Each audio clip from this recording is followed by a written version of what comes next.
Welcome to Fantasy Football Today Dynasty. I am your host, Heath Cummings, and the gang is back together again. I am joined today by Dan Schneier, fresh back with his nice tan from vacation. I've got Dave Richard. Dave, you look tan as well, but you always do. You guys ready to talk about some rankings, risers, and fallers post-draft? Dan, how was vacation? It was great, honestly. I love the West. I mean, I'm from the East Coast. I have my respect for the East Coast. I live here. My family's here, my friends. I'm probably not going to get out of here anytime soon, but I kind of wish I was born on the West Coast because Arizona, I was out in Vegas last few days just for fun, but just like more so like Arizona, Colorado, like just the expansive nature out there is just amazing and breathtaking. So got to see the Grand Canyon, hiked down into it, have a really funny story I'm not going to share on this because it's too long. And I've been told my stories on the show are also too long, and I respect it because it's true. So I'll keep that one here, but I have a funny story about hiking the Grand Canyon too, to come away from vacation. I was really hoping, Dave, that he was going to continue down that path and tell us a story that was too long about how his stories are too long. Yeah. How do you tease a funny story and then not deliver the funny Because story? Dave, I've had stories on this show. I've had run-ins with, Jamie, Adam, who think my stories are too long. So, and they are. This is a fantasy football show. You know what? If we can get this done in 45 minutes, then maybe we'll get a couple minutes at the end for Dan's vacation story. We are going to talk rankings, risers, and fallers. I do have 3 questions at the start of the show, per usual. Dan, we'll start with you. What rookie has moved down the most for you since the NFL draft?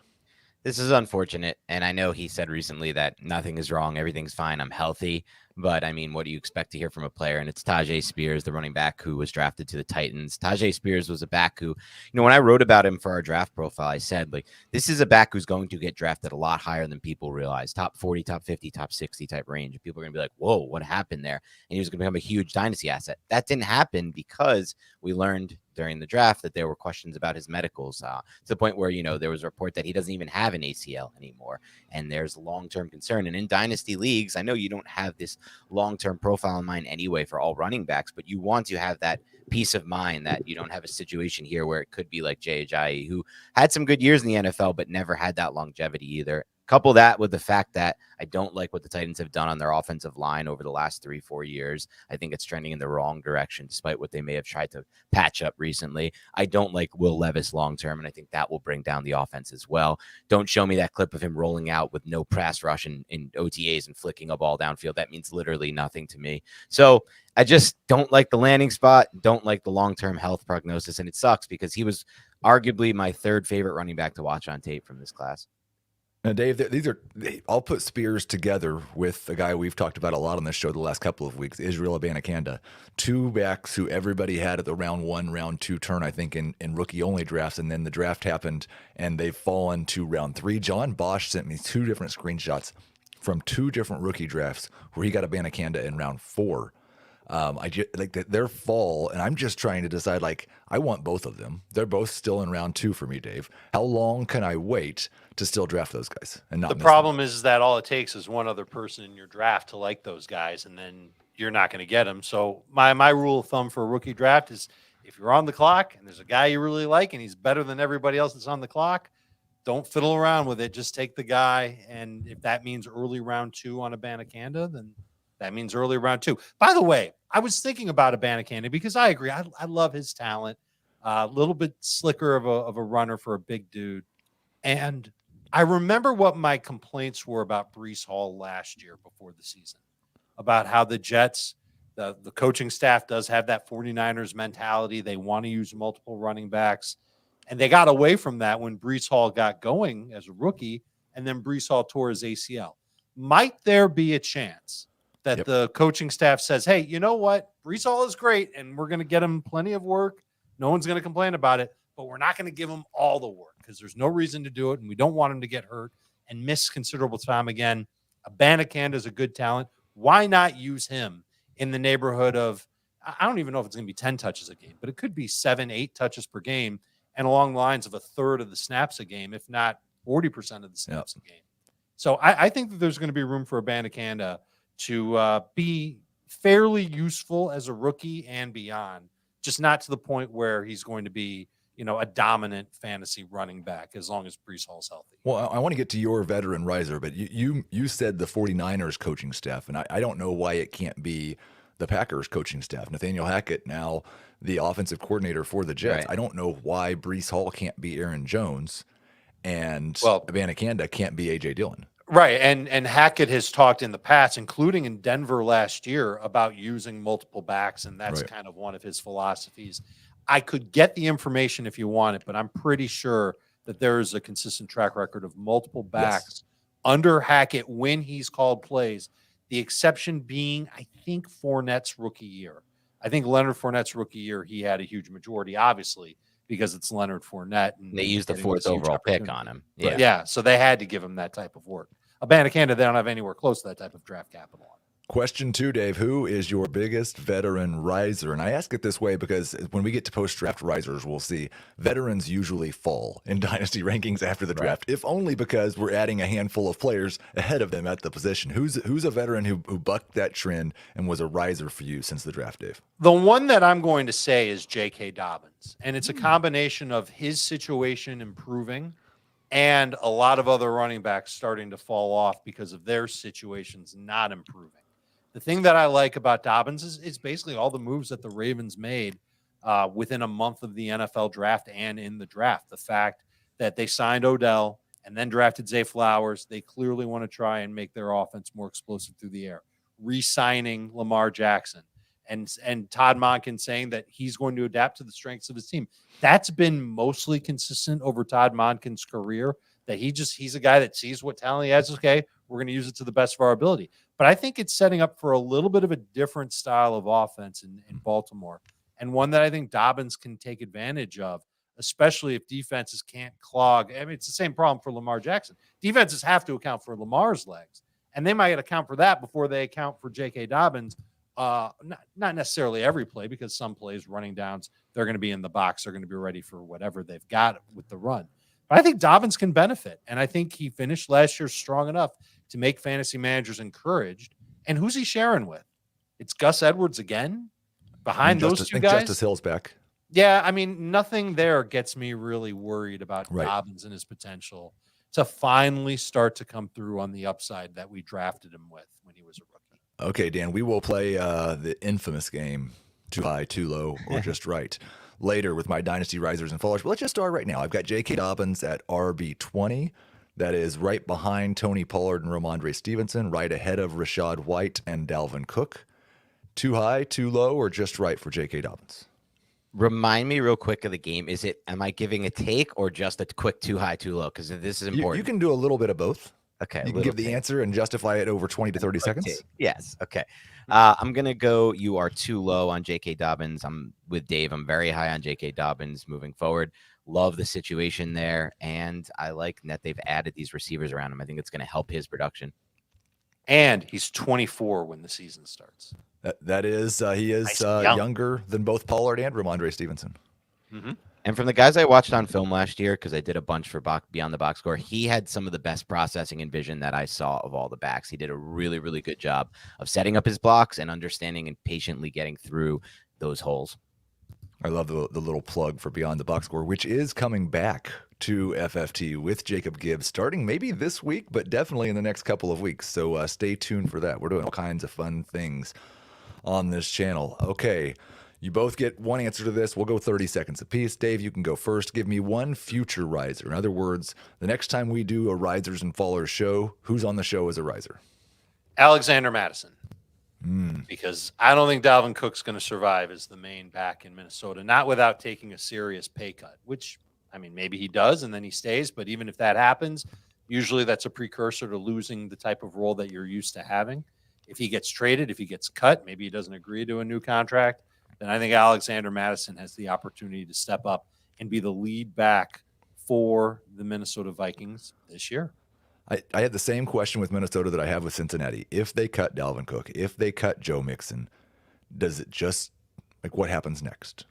Do they sign Dalvin Cook or Joe Mixon for the opposite teams? Do they sign Ezekiel Elliott? Do they sign Leonard Fournette? Do they sign Kareem Hunt? Because I think you're definitely right. If it's cut Dalvin Cook and have McBride back up Alexander Mattison, then Mattison will be a huge riser. It might not be McBride. It might be Ty Chandler, who I believe is as old, if not older, than Mattison, and he's going into his second year. But Chandler was pretty good in college, so it wouldn't surprise me if he's a backup, if McBride helped out, And I don't know if Mattison's going to be the every down guy like Dalvin Cook was, but there's a chance of it. And he's certainly got a shot to be the short yardage goal line guy. Best rookie pick you'd give up for him right now? I'd go 2.01, maybe Okay. even a little bit higher than that. Okay, Dan, who's your future riser? I'm going to go with Javonte Williams, the running back out of the Broncos. So, That's a good one. we recently saw a positive report on him, which is unexpected. I think at this stage, we all expected kind of this would be one of those drag on through training camp type situations. And I just harp back on to two things here. One, the Broncos did not make much of investment in the draft at all at running back, no investment at all at running back, which a lot of people expected them to do.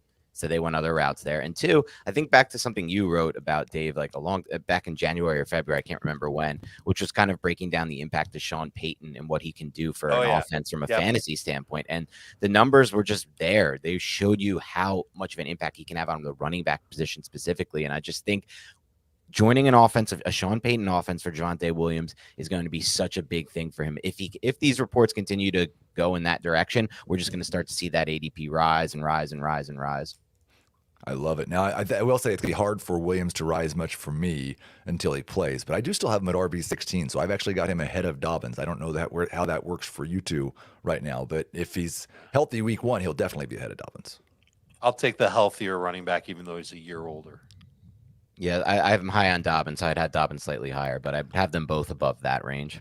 So Dan hit on one of our news items that Tyjae Spears says his knee is not a problem. He can just he doesn't need an ACL. The best part about not having an ACL is that you can't tear your ACL. Yeah. And there have been players in the league that we've known that to not have a torn and to not have an ACL. Didn't like Jahajae had some odd structure inside of his knee, correct? He did. I think arthritis was a problem for him too. Yeah. And that's what kind of sidelined him. And everybody remembers what happened to Todd Gurley. But they're receivers. There have been quarterbacks that have played in the league without ACLs, and they've had nice, solid careers. I don't think we should draft Spears and think, oh, well, he's definitely the guy after Derrick Henry slows down, and he'll have 4 or 5 good seasons. He may not have one good season, but he's a fun running back. He's a good player, and that's why he fell in the draft, was because the other teams figured that he's got some structural issues in his knee. Okay, more positive rookie news. Bijan Robinson said he lined up everywhere at minicamp, including wide receiver. Saw this note on Twitter from Nick Penikoff. Falcons backs ran 60 routes from the slot last year.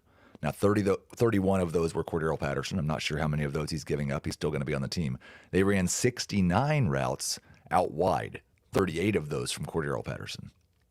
This is the type of usage that unlocks running backs to be top 1, top 2, top 3 running backs. Could that happen in year 1?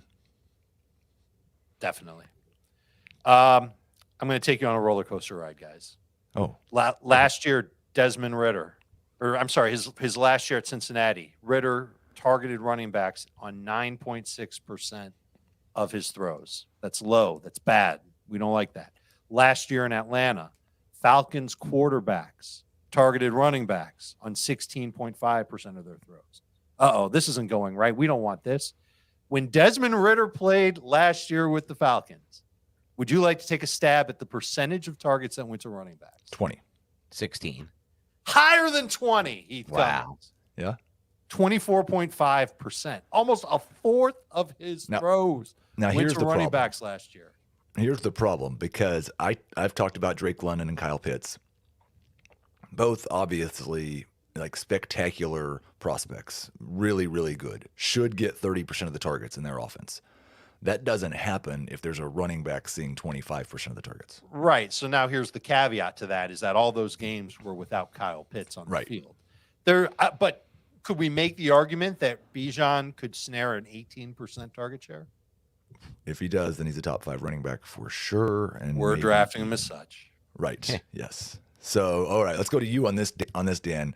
Ron Rivera has changed his tune about Antonio Gibson, really praising him this offseason after maybe it wasn't him that did. Maybe it was Scott Turner who didn't like Antonio Gibson. But anyway, says he'd really like to get him more touches this year. Gibson arguably should have been a riser with Washington not adding a running back. J.D. McKissick now no longer on the team. I've got him at RB 38, which feels a little bit low right now. Are you optimistic about Gibson this year? I'm not very optimistic about Gibson. I do like that you mentioned that it could be a situation where it was actually Scott Turner, their former offensive coordinator, who they've moved on from, who was kind of keeping Gibson in the doghouse. But I just think when push comes to shove, this Washington offensive identity is going to be similar to how we saw it in the end of last season when they started to win football games rather than the beginning. And that was going through Brian Robinson. So maybe he will end up taking those snaps that McKissick was taking. But one thing that we're going to just push off like Scott Turner is, things are going to get better. Scott Turner's gone, which I personally don't agree with because I thought Scott Turner was a really good coordinator on tape. He was Scott Turner's offense operated through the running backs in the passing game. That was the reason J.D. McKissick became an asset for us in PPR league. So that goes away, and we have a new offensive system here. It may not even just Gibson may get more of those snaps on third downs, but the targets may not be coming that way, especially with that insanely talented trio of wide receivers on the field. So I just don't see much room for upside. And with Gibson, for me, it's like he had that crazy year for fantasy where he had 14 touchdowns, I think it was, or he was in the double digit touchdown range. But if you look at outside of just the touchdowns there weren't that the rest of the stats didn't really exactly back up a player who I thought was going to be long-term, like a top 5, top 10 fantasy back. So I'm just not very high on him. Dave, the worst piece of news from the week. And no, there was lots of news, but we did the news yesterday. So Andy Dalton will take first-team reps at OTAs. Okay. Why? Now, I did see today, I believe Andy Dalton was the 7th highest graded quarterback by PFF last year. So maybe they just think Andy Dalton's good. Is there any chance Andy Dalton's starting week 1? I mean, Bryce Young could smash up Frank Reich's car. He's coming back from a run to the store to get sandwiches for the crew, and he bangs into Frank Reich's. I imagine him driving a 57 Chevy or something. Frank Reich means that type of guy, and Frank's like, dude, not cool. Dalton, you're starting week 1. It's injury. I think Bryce Young will probably be ready to go for week 1. I don't see him as the type of quarterback that's going to stink. It does bother me, and it will bother me a lot if we get to training camp and it's still happening. Because we saw it would surprise me if at the start of training camp if it's still happening. Yeah. If we get to the 3rd week of the preseason, which is now, or I guess I should say the 2nd week of the preseason, and he's still starting. How late did it go with Minshew and Trevor Lawrence? Lawrence's rookie year. Say what? How late did it go with Minshew and Lawrence? It was about that time, wasn't it? And maybe it was. But coaches love at to most do this. midway You through. know this. Yeah. Coaches love to do this. They play the veteran. The rookie's got to earn it, and blah blah. Bryce Young isn't sitting out week 1 unless he absolutely sucks. I feel better. Thank you, Dave. Okay, we got some things to promote here. We're talking post-draft risers and fallers today. That's because our dynasty rankings have been completely updated on the site. Quarterback, running back, wide receiver, tight end. There's a new top 150 and trade chart. I even updated the rookie rankings. You can check those all out on the dynasty landing page, CBS Sports fantasy page. There's also new tiers this week. I've got running backs and wide receivers already done. Quarterback and tight end are next. I wrote today about Chris Godwin and my concern about how the offensive changes in Tampa Bay could really hurt his value this year and his long-term value. And then we'll have a Superflex startup mock draft coming next week. We've got post-draft risers and fallers right after this. So I have 6 players, both for risers and fallers. As I said before, we'll play the too high, too low, or just right game. It's really a brilliant game. I don't know how Azer didn't think of that one yet. I will say these risers did not rise very much. That's because, as a rule, if you were a veteran, you fell during the NFL draft because more players were added to the player pool. At quarterback, the only quarterback who is ranked higher, veteran quarterback who is ranked higher today than he was back in March, Lamar Jackson. Doesn't have anything to do with the draft at all. Maybe a little bit. Zay Flowers gives him some more hope and upside in that receiving core. Mostly, I had concerns about Jackson's future and even his September future because of the contract concerns. Now he's locked down. No concerns at all. He is my QB4, was QB7 back in March. I think 4 is the highest you could rank him. Nobody's going to rank him ahead of Mahomes, Allen, or Jalen Hurts. But Dave, at QB4, ahead of Burrow, ahead of Fields, ahead of, I don't know, Anthony Richardson, if you want to say that. Too high, too low, or just right for Lamar Jackson? I'm going to say you're a tad too high. But if you're locked into Lamar and you love that upside and the potential that he can give, then that's when you take him. That's the player that you love. I agree with you. There's no way you could take Allen, Mahomes, or Hurts behind Jackson. Those three guys have to go ahead. I would take Burrow ahead. I think his longevity is better. I think he can be a very good fantasy quarterback for a longer period of time than Lamar. And Lamar might have one or two seasons where he's better on a per game basis than Burrow from here on out. But I think Burrow will win over the test of time. I think Justin Herbert could be better over the test of time too. And that's why I might take Herbert ahead of Lamar. Herbert's 2 years younger than Lamar. Herbert doesn't run like Lamar, but I think he can still be a very good passer. It was just a year ago when Herbert averaged almost 26 fantasy points per game. Lamar was at 21.6. In fact, Lamar's been under 25 points per game in each of his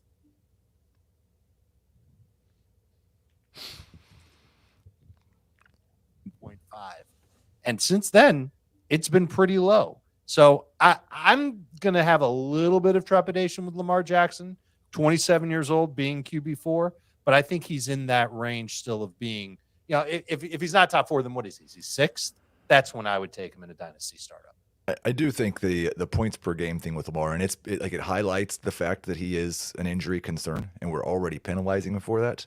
But we shouldn't penalize him for the fact that he's had 2 games in the last 2 years where he put like 10 snaps, and that's just murdered his points per game average. I think his ceiling related to Burrow and Herbert is a different level, and his healthy floor is higher as well. But the injury is obviously a concern. Are you pretty much in the same place as Dave, Dan? Somewhere right around QB6? Yeah, QB6 for me exactly with Lamar.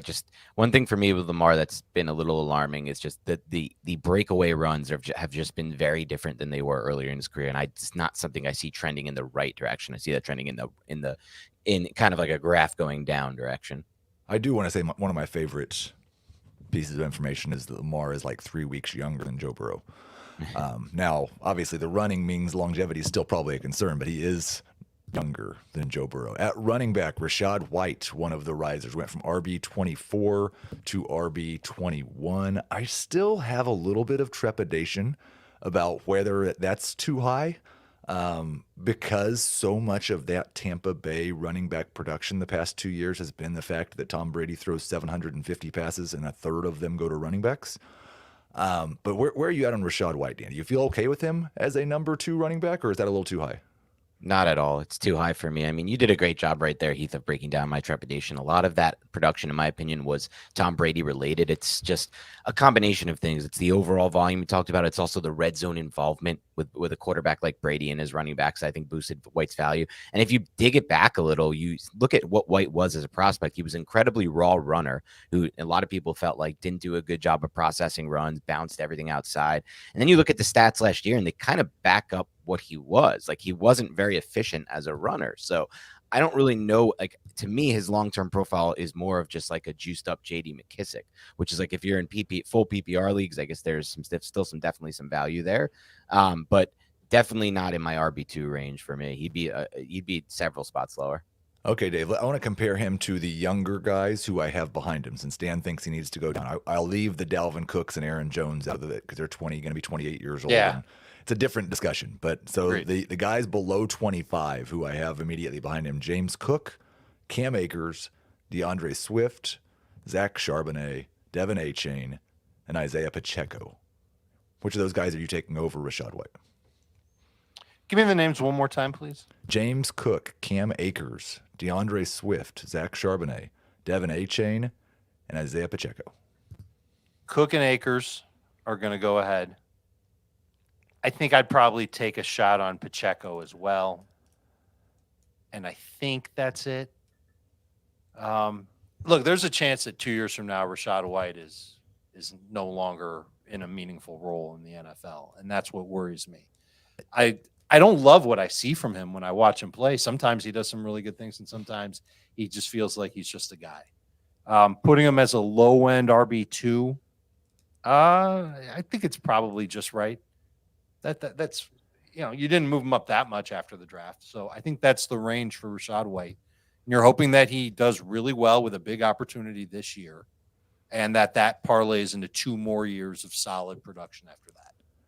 Oh, yeah. I mean, that's the thing. When you're thinking longevity, and it's kind of the same thing for me with Tyjae Spears. If you're talking about an RB3 or a low-end RB2 or lower, man, if I get 1 year of you as a top 20 running back, I'd be pretty stoked because the floor could fall out at absolutely any moment. The other running back riser, a little bit of a cheat. It's Josh Jacobs. He was RB6 before the draft. He is now my RB4. Now that's with Bijan being added in front of him. So he moved ahead of Travis Etienne. He moved ahead of Kenneth Walker. And it really has to do also with once I get past the draft and get the projections updated, I count the projections worth a little bit more. And there's only 2 running backs I have projected for more PPR fantasy points than Josh Jacobs this season. He'll still just be 25 years old at the start of this year. A lot of those guys we talked about in the last conversation, those low-end RB2s, that are there just because they're young. They're only a year or 2 younger than Josh Jacobs. Dan, I'm almost certain everybody thinks that RB4 in Dynasty is too high for Josh Jacobs. Where would you have him? Slightly lower, but I don't think it's incredibly too high there at all. I like what you said. I like how you broke that down. And I think what it comes down to Jacobs, why people think it's too high is they just are concerned with like the long-term future there. But he's still a very young running back. He entered the NFL at such a young age. And I think he had truly his best season by far last year, not just from the stats and from the fantasy standpoint, from what you actually saw on tape. So it could just be a running back who's coming into his own right now, has shown involvement in the pass game, has shown natural hands in the pass game. It really has the full, complete 3-down profile. And if you look across the board, like you mentioned, Travis Etienne's up there in the rankings with him. Like I view those 2 assets completely different levels for me. Like, I'm not very high on Travis Etienne long term.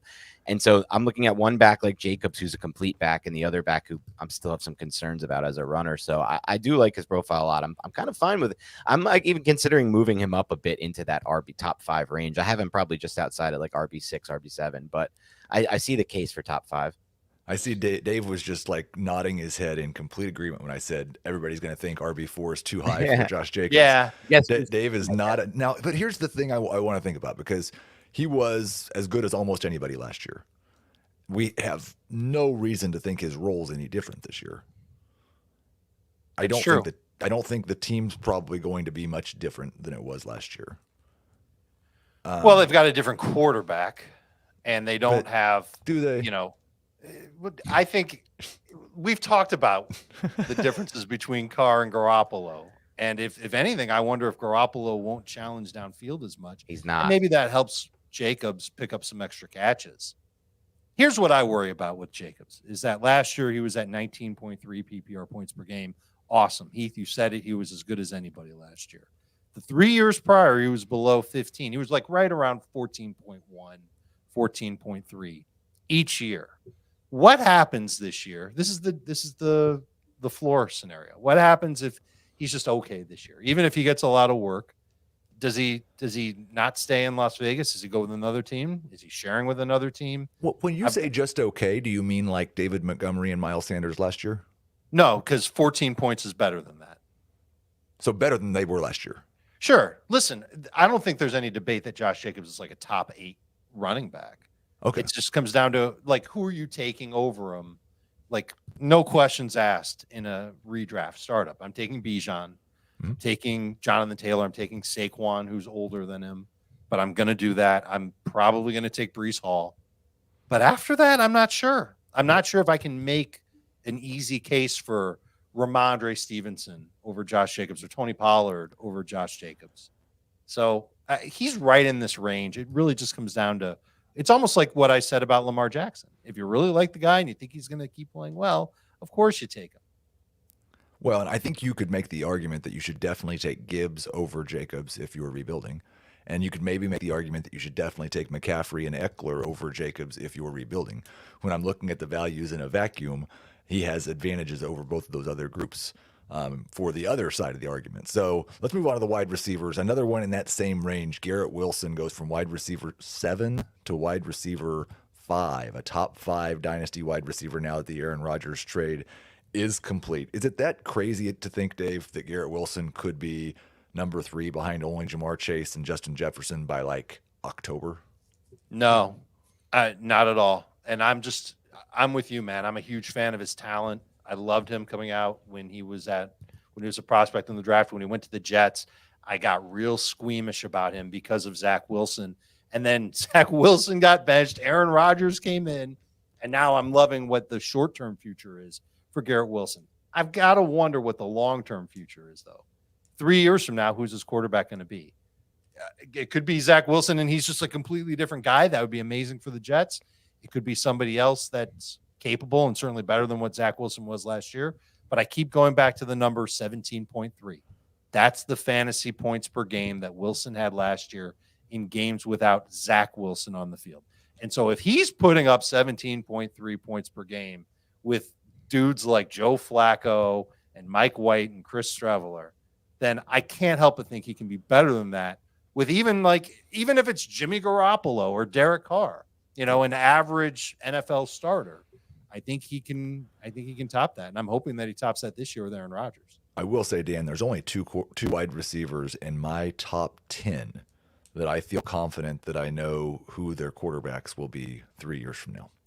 They are Ja'Marr Chase and A.J. Brown. I think they will have Joe Burrow and Jalen Hurts probably. Other than that, I'm really not sure.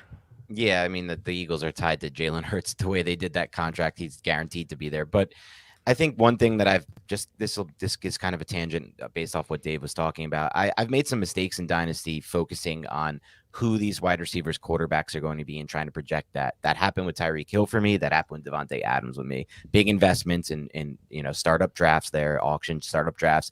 With the idea of I'll have him tied to Aaron Rodgers or I'll have him tied to Patrick Mahomes. And so much changes in the NFL that I don't want to too much prognosticate about Wilson's future at quarterback, but I will present a devil's advocate argument for Garrett Wilson, a player who I would rank this high myself on a long-term basis.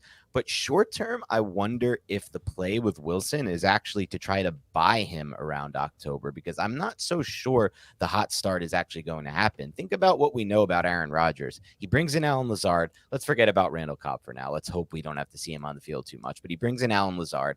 And last year with Christian Watson, what happened there? It was a slow start between Rodgers and Watson. That chemistry did not develop until, midway point in the season. Then it got really hot and heavy, and he was targeting Watson all in the red zone a ton and throughout the game. But you have to build that rapport with Rodgers first. And I know, look, Rodgers knows how talented Garrett Wilson is, but he has his rapport down with Allen Lazard. When he says run that back shoulder fade, like he knows exactly where Lazard is going to be at each step when that ball's released and where he needs to put the football. That's not the case yet with Garrett Wilson. So I almost wonder if we see a little bit of a slow start through 4 or 5 weeks and then it just takes off and you can have a better point to buy Wilson maybe in that, that October range. Either that or, like I said, he's going to be right behind Chase and Jefferson because he starts the year off with 300 yards in his first 4 games. And I do remember, it was kind of struck me that when Joe Flacco was playing with Wilson early last year, he was just talking about how much different Garrett Wilson is than any of the other wide receivers on the field. And I think there's a good chance if Flacco saw that as soon as he started playing with him, that Rodgers makes that connection as well. But we will move on. The other wide receiver, and this is where I think we may have some fun discussions. Jahan Dotson was wide receiver 23 for me in March. And this is one where I kind of tempered my own expectations. When I first did projections, I had Jahan Dotson ahead of Terry McLaurin this year. And I got a little bit nervous about it. And so I waited a couple months, and then Reception Perception comes out, Matt Harmon, with just glowing reports about Dotson. And then I kind of started to buy back in. And so that's what the reason for the rise is. I'm just going to stick to my guns on Jahan Dotson as a top 24 wide receiver this season. I've actually got him 2 spots in Dynasty ahead of Christian Watson. There's been some discussion on Twitter about that this morning. Dotson at wide receiver 18. We'll start with you, Dan. He is just behind DK Metcalf, just ahead of Christian Watson and Jerry Jeudy. Too high, too low, or just right? I'm going to say a little too high. I wouldn't have him over a player like Christian Watson, who I think just has a different type of profile for fantasy that, in my mind, leads to potential for more points, both on a long play basis and then in the red zone as well. I do like Jahan Dotson a lot as a talent, but he is attached to a team that has already paid their wide receiver 1, Terry McLaurin. He's going to be there no matter what. So there isn't that situation that could arise where he's the pure 140, 150 target type of guy that I think he kind of needs to be a wide. What you think it may be? No, I think there's a chance that by next year and possibly this year, Jahan Dotson's just the number 1 and Terry McLaurin's the number 2.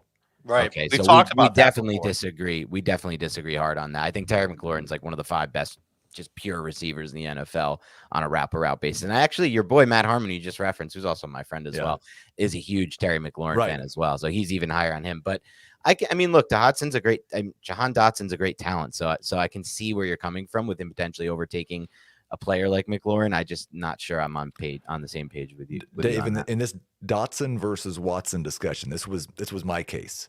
Last year, Jahan Dotson was a first-round pick. Christian Watson was a second-round pick. In their rookie years, they produced almost identical things on a per-game basis. Watson was much better per route because he was pretty much just a part-time player for 2/3 of the year. But Dotson produced basically the same as him, playing with Carson Wentz and Taylor Heineke, while Christian Watson was playing with Aaron Rodgers. While Dotson had McLaurin as target competition, Christian Watson had Allen Lazard. What has happened that has caused Watson to surpass Jahan Dotson from a year ago? Or did you guys just like Watson more than Dotson and thought the Packers got a better deal? And man, this rhyming is making it difficult.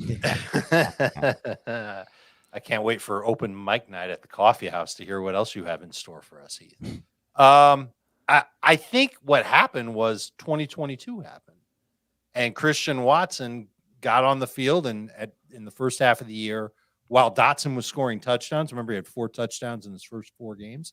Watson was making mistakes. But then the second half of the year comes, and we're seeing Watson make all kinds of amazing plays. He becomes a must-start fantasy wide receiver.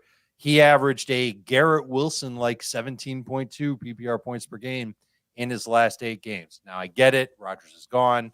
Now it's Jordan Love. Obvious downgrade in terms of quarterback talent, accuracy, quality of target, and so on and so forth.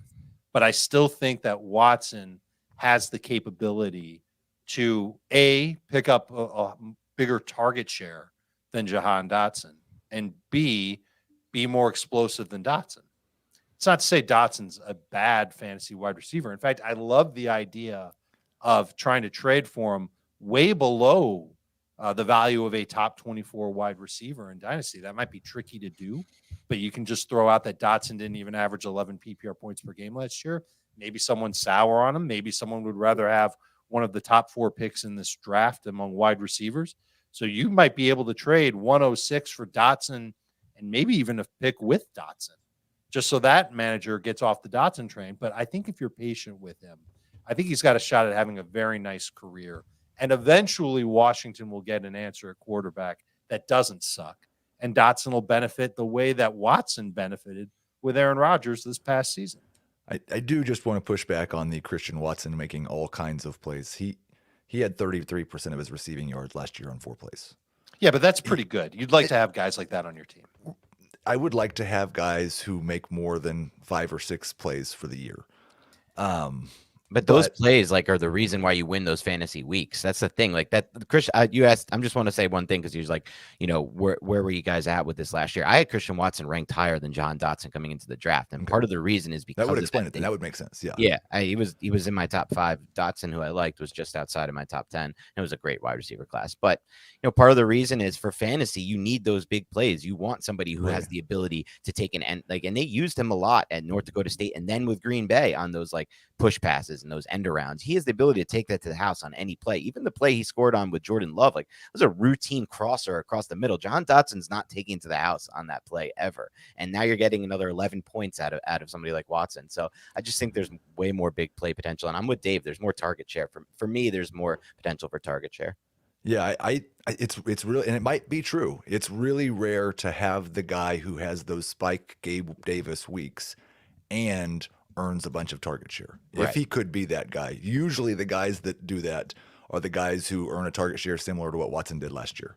Usually the guys who do that, they're guys who are top 5 fantasy assets though, right? Well, no, I don't think the guys who are get I'm sorry, let me rephrase that. So the high target share with the potential, with also the big play potential.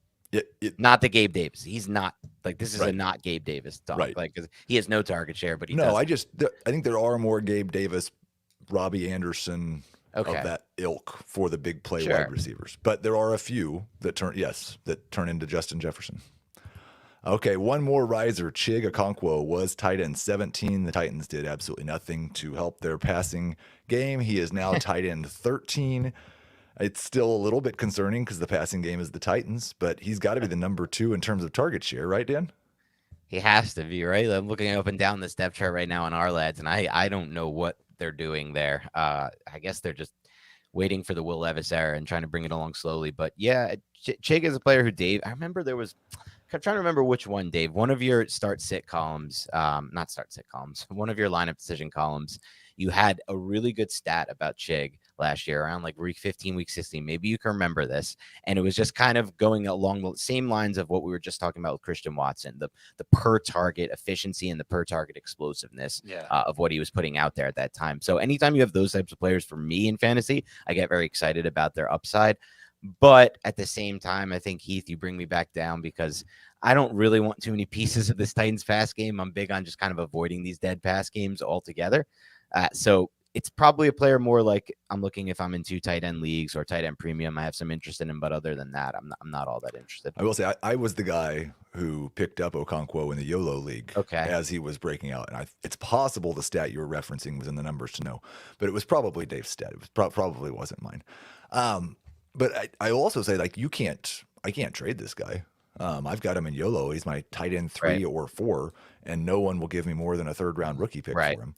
So I think you just hold him and hope that he gets off to a good start, and then maybe somebody will give you something for him. But there's absolutely, at least in our league, zero market for adding Chig Okonkwo. Strong hold. We will have some strong sells maybe with the post-draft fallers right after this break.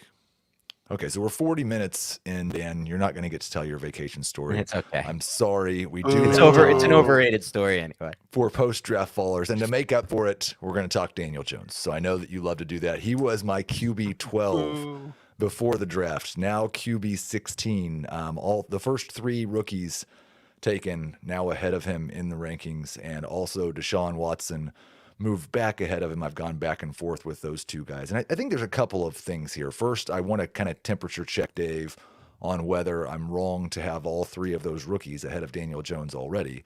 And then second, like, it does actually, like, it's easy to say, yeah, he's a faller because these guys moved ahead of him, but it does actually change the landscape of the position if you had Daniel Jones as a borderline number 1 quarterback, and now there's 15 quarterbacks that people would rather have than him in a dynasty league. I've come around a little bit on Jones because of what the Giants have done this offseason. They clearly want to get their passing game going. The draft with Jalen Hyatt, as an example, all the other slot receivers that they've brought in, they're trying to look for talent that can make plays. That's my problem. I'm sorry, but that's my problem. Like, I came into this offseason with Jones, the top 12 quarterback, thinking the Giants will get him a number 1 wide receiver. They didn't at all. No, not yet. No. So unless they're going to cultivate Isaiah Hodgins, Paris Campbell, Jalen Hyatt into that, or Darren Waller into that number 1 guy, I think it's going to be a bunch of people kind of helping him out. But I kind of like that for him. I think that makes the Giants a little bit harder to defend. You know what the strengths and weaknesses are for each of these players and where you might find them on the field, but it's going to complicate defenses for sure. And if Daniel Jones can read specific spaces on the field, like Dayball likes to have him do, he's going to make good decisions. And I think on top of that, you're going to see him throw downfield a little bit more, be a little bit more aggressive. And I'm kind of talking myself into making the case for Daniel Jones. That being said, I don't think he's any higher than like right around where you have him. You moved him down 4 spots from 12 to 16. Maybe he's like 14, 15. I'd have a hard time. I think I would have to put him behind Bryce Young and CJ Stroud, just because those guys have a pathway to easily being the starter for their teams for 3+ years. What happens to Daniel Jones if he doesn't really take that step forward this year? Does he go into a make or break year in 2024? What reason would we have for him to make it in 2024 when he hasn't done it before? And then he kind of fizzles out. Dan, QB 16, too high, too low, or just right? Just a little too low. I don't want to sound like a homer here, but like you put it, so you moved him behind all the top 4 quarterbacks. Is that correct? No, 3. He's behind. Okay. Yeah, the top 3. And like, here's the quarterbacks that are ahead of him. Like, well, the top 8, obviously, but Anthony Richardson, Kyler Murray, Bryce Young, Tua, CJ Stroud, Deshaun Watson, Dak Prescott. Yeah, Okay, you so kind of have to. I would have him. I would have him slightly over Stroud and Kyler Murray. Kyler to me, just at this point, like I understand the value of him, and you're going to hold him if you have him, but there's a chance this could go real bad. I think with Kyler Murray, or at least to the point where he's going to move on from the team soon, and then who knows what's going to happen. On the like, I would have him in front of Stroud too, because I don't really see much of a fantasy profile with Stroud. At least with Daniel Jones, there's rushing upside that's clear and obvious, and they're going to continue to use him that way because it's a big part of why the offense moved the ball. With Stroud, you're just kind of hoping I guess is like a better version of Goff, which to me is like not much of a fantasy asset, and he's on a terrible team that doesn't have any weapons. So like to me, like I think there's as good a chance that Stroud is not in a starting position as Jones is in 3 years from now, to be completely honest, because we don't know with these rookies. And the Giants have made the commitment to Jones. So I look at it like, yeah, they didn't get him the wide receiver 1, Heath, but they did get him a couple interesting weapons in Hyatt and Waller. And they, more importantly, in my mind, got him a center who was largely viewed as the best center in the class, which is going to help his interior offensive line protection. So, like, I'll move him up 2 spots ahead of where you have him. I don't want to go too high on him, but I don't know. With that rushing floor, it just feels like he is generally a pretty good fantasy asset so long as he has Dable and the job. So I think it's interesting because I don't think I would say last year was closer to his rushing ceiling than his rushing floor. Okay. And so we've seen him 1 year with Dable. We've seen him with Dable. And if that was his rushing floor with Dable, then you're right. If that was his rushing ceiling, like I think it was, then we're probably got a problem. We averaged 7 yards per carry or something last year? Well, what makes you think that was his ceiling from a rushing standpoint? Just was it the production from a touchdown standpoint, or what was it? I think he also averaged like 7 yards per carry, didn't he? Yeah, but a lot of those are on like design runs that they have shown no sign of not. But I think Lamar Jackson's at 6.5 yards per carry for his career, so I think we can expect that he'll be no better than 90% of Lamar Jackson. That's fair. Maybe the rushing maybe the yards per carry was a little bit too high for sure. But I mean, big part of what he did to fix Daniel Jones, Brian Dable, was just say, look, you go to that first read, and most quarterbacks are going to sit on that first read, what they thought was going to be there before the snap, and the defense rotated, it's not there, and they sit and they sit and they sit. He says, look at that. If you don't like it, just run through the VCAP. So I don't think that's going to change much and defenses can't really adjust too much to that because it doesn't, you can't change your whole game plan to stop something like that. So I just feel like the running is going to be there as long as Brian Dable is there with Jones. So, okay. So I'm glad we have less time for the negatives, but we do have to move just a little bit quicker than this. I'll stick with you, Dan, for DeAndre Swift. He was RB19 for me before this last terrible month of his career. He's now RB27. I do have him behind Rachaad White.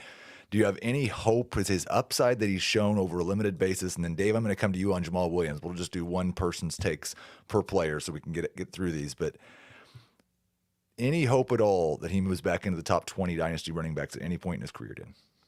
This would be the year to do it with the Eagles. So I think there is a chance that he could, perception-wise, move back into it. It's still not a player I would buy on long-term. Just don't like. I've talked about this with Dave in the past. I don't love his vision.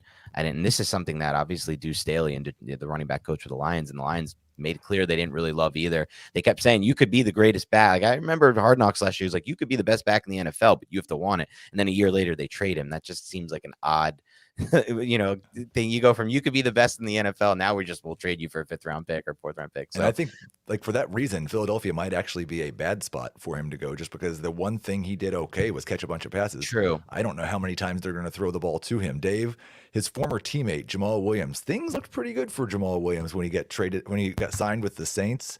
He could have another year as the touchdown guy. And then if Kamara missed 8 games, maybe he'd be a must start running back for half the season. Then they go and draft Kendry Miller. And I'm looking at Jamaal Williams, and he's 28 years old, and my hope is maybe he could score double-digit touchdowns, but he's not going to probably do anything else. I don't even know if he can score double-digit touchdowns. Remember, not only is he going to share with Kendry Miller and Alvin Kamara, but also Taysom Hill steals short yardage touchdowns. So I think if you've got Jamaal Williams on your dynasty team, he should, hopefully, he's a reserve running back for you. You know you're not going to get anything for him until it's the middle of the season and someone is desperate for a running back who might score a touchdown or might get you, 65 yards in a given week. There's just not a lot to really say about Jamaal Williams in Dynasty. All right, let's move on to wide receiver. I'm going to stay with you, Dave, for Drake London. I had a wide receiver 8 before the draft, and this is more about the cluster of wide receivers between 8 and 14, but he is now my wide receiver 14. I have 2 concerns. One, the Bijan Robinson first-round pick. is a reminder that Arthur Smith will not be changing. He does not want to, even when they talk about throwing the ball more. He's not going he to says he's going to do it. He says he's going to do it. But the bigger concern is I think there's a chance that the Falcons are somewhat successful this year. I think the Falcons could be a 9-8 division winner, which probably means 2 more years of Arthur Smith. And so I kind of had visions that this would be the last year Drake London would have to deal with this offense. The following year, they'd get a new offensive system, they'd get a new quarterback, and London and Pitts to the absolute moon. I still love Drake London as a prospect. I still think he's a good number 2 this year, but I'm afraid we have to wait a couple of years before he becomes a true star. Yeah, I get where you're coming from on that, and I tend to agree with you also from the standpoint that the Falcons defense, I'm doing my research now for my projected strength of schedule series. You'll read about it in the CBS Sports Fantasy magazine, which comes out in July. I kind of like their defense. I think that they've added some really nice veteran pieces. I think they'll have a pass rush this year. I think they'll defend the pass better. And I think that they're actually going to be, they were in a bunch of competitive games last year, but they were trailing in the fourth quarter. Now I wonder if they're going to be playing with a lead in the fourth quarter. And I think that helps Bijan, and I think it hurts Drake London. And, it comes down to A, do they win? And B, how good is Ritter to help them win? And if Ritter's good and they're winning, then it's almost a big problem for Drake London's dynasty outlook, because he's going to continue to see inconsistent targets. Last 4 games with Ritter last year was like right around 13.5 PPR points per game. That was without Kyle Pitts on the field. And I got the impression last year that Pitts is still the big play guy in that offense, and that Drake London's like a power forward. He's almost like playing a tight end role. I think that will be the most interesting thing. I right now have them projected for just about the same targets, but which one of those guys is the true number 1 in the pass offense, if there is, will be really interesting. I'm not as certain as you are that it's going to be Pitts. I think it might be London. We'll see. Dan, I'm going to go to you on the tight end because I want to get both of you on this last player. It might be a little bit controversial, but Jake Ferguson dropped from tight end 22 to tight end 34. What the point here is that the Dallas Cowboys in the Dak Prescott era have thrown 100+ balls to a tight end, and it hasn't needed to be a good tight end. It was the ghost of Jason Witten. It was Dalton Schultz, who was a blocking tight end before he became this guy. So we've got Jake Ferguson, we've got Luke Schoonmaker now. When we had Matt Waldman on the program talking about tight ends, he was one of the guys who was the highest on Schoonmaker. Who do you think is the primary pass-catching tight end for the Cowboys this year? I think it's going to be Schoonmaker. I think you nailed it. This is bad for Jake Ferguson's value, and I hate to say it because I'm propping up a Michigan Wolverine, and I'm bringing back down a Badger and Jake Ferguson, who is definitely a good athlete, but not quite the athlete of Luke Schoonmaker from what I saw on tape. And I think that's going to show. You don't invest that kind of capital in Schoonmaker, a player who a lot of people expected to go on day 3, based on his age mostly. Unless you're planning to get him featured in the offense. You kind of could see that maybe right away you can do some of the stuff Dalton Schultz could do. And you probably don't draft him if you think Jake Ferguson could do that stuff that Dalton Schultz could do. Okay, you guys, it's time to talk me off the ledge with Jameson Williams. Okay. And this, I'm getting some Trey Lance vibes here. Like at some point you actually have to get on the football field and produce fantasy football numbers, and he will not be doing that for the first 6 weeks, actually first 7 weeks of this season, because their bye is week 6, I believe. He cannot practice with the team the whole time that he's suspended. He can't be in the building the first 3 weeks of the season. This is a guy who played 6 games last year and caught 1 football. Going down the stretch, they're playing him 20 to 25% of the snaps. He gets a target or 2 every week. He doesn't catch any of them. Now he's going to miss essentially the first half of this season. I sent out a tweet earlier today, and it was actually in reference to Kadarius Toney. But I just want to read you this list of names that I think Jameson Williams is very, very much in danger of falling on this list. Kadarius Toney, N'Keal Harry, John Ross, Josh Dotson, Rashad Perryman, Laquan Treadwell, Kevin White, A.J. Jenkins, Jonathan Baldwin, and Darius Hayward-Bay. Dave, what do those 10 names have in common? I know the answer to this because I saw the tweet. These are the last 10 round 1 rookies to fail to reach 600 yards in their first 2 seasons combined. Jameson Williams is going to need to average like 50 yards a game in the second half of the season. 54.5. I am terrified. He was my wide receiver 24. a month ago. I was optimistic about what was going to happen this year. I hate the fact that he's going to miss the first 2 months of the season and the first 2 months of practices in season. Dan, talk me off a ledge. No, I think you bring up some really good points here, Heath. I think this stat's pretty alarming.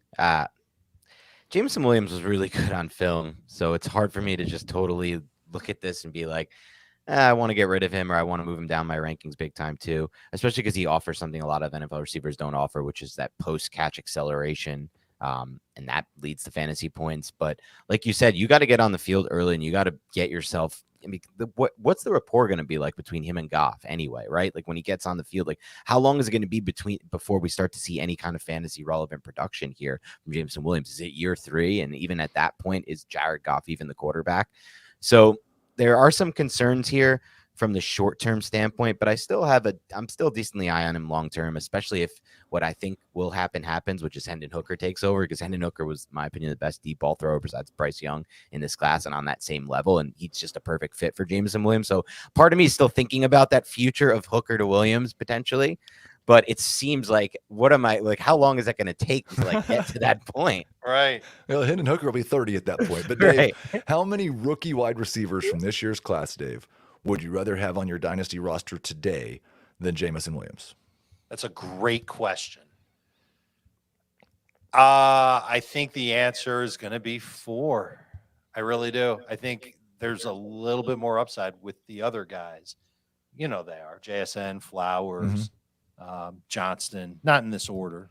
But those 4 receivers that were taken in round 1, I would take them over Mingo, just because I don't know how long Mingo can potentially be a volume target in Carolina. Mingo's the one I struggle with, Dan. Like the first 4, it's easy, no question. I'm taking the first 4. I did not have a rookie wide receiver inside of my top 18. So it's not like I loved those guys and just vaulted them to the top of the rankings. I have real concerns. You should not go trade Jameson Williams away for the value I have him ranked at wide receiver 42. No. But I'd certainly rather have Jahan Dotson right now than him. That's interesting. It's tough for me with all those guys, even the rookies from this class, because I just think from again, this is just leaning probably too much on the tape, but Jameson Williams was a different level prospect to me than any of these prospects, except for maybe Zay Flowers, who I loved. And even with Zay Flowers, is a little bit too small. But you then bring up the point, like he's not going to practice or play with the team. That you're wasting so much of this valuable time where you need to be learning, like getting up to speed with the NFL level.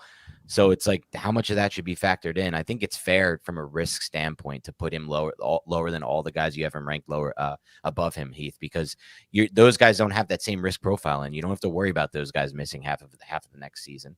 Let me mention one other thing. First of all, the Lions bye is in week 9. So you will get Jameson Williams back in week 7. I wouldn't use him at Baltimore, but he plays Las Vegas on Monday night after that in week 8. I think you could actually go on. Probably not. Right. I mean, maybe if you're desperate in week 8, you can use them. But what do Ted Ginn, John Ross, and Darius Hayward-Bay all have in common? Fast 40-yard dashes. Yep. Okay. Super fast receivers. Those guys tend to have long shelf lives in the National Football League. It doesn't mean that they were ever great for fantasy. Rashad Perriman was super fast, wasn't he? Perriman was very fast. The league will gravitate toward fast wide receivers, and Jameson, as long as he doesn't put on 30 pounds or continue to get in trouble off the field, right, he's gonna be in demand. And so this is just a way to make everybody feel a little bit better about Jameson and Dynasty. He's going to have an opportunity times, like he might have 4 opportunities to go and be that guy that we all think he's got the potential to be. And I don't know if that makes me feel better or makes me feel worse about having the guy stuck on my roster, clogging it up, thinking one day he's going to have a 4-week stretch like Rashad Perriman did when he could catch. But I don't want to end on a negative note. Sorry. I'm going to end on a negative note. On a positive note, we will talk to you next Tuesday. Hey.